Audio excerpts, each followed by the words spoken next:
How's the job going, Kye?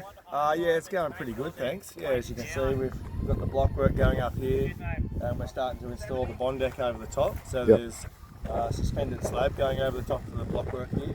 Yep. There's lots of curves and bits and pieces. So the Hilti digital layout tool has been critical for the setup. We've had the architect giving us DWG, the files in DWG form, which we load. What's DWG form mean? It's just it's a format of file. So it's essentially what they draw AutoCAD in. Yeah. So we load that onto the tool, and then we just click on a line, whatever line that we're trying to mark out, yes. And then the digital tool will just take us to exactly where that line is. So we can mark curves at 1 metre intervals. But no profiles on site?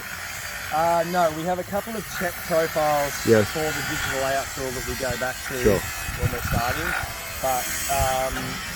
But yeah, it's really only 2 lines. It's essentially a cross through the job. So there's just 2 axes. Yep. And we once we put those points into the computer or into the layout tool, it then knows where it is, and we can start marking out any section of the code. Sure. Yeah.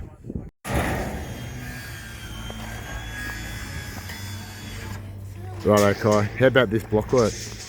Yeah, you can see the curves here. We've got 2 different radiuses that actually become one at the centre point there. See how smooth those curves are. That Hilti has just killed it for us.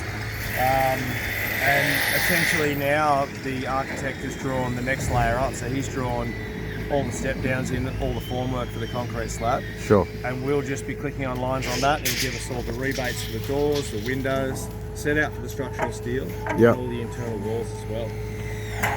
Awesome.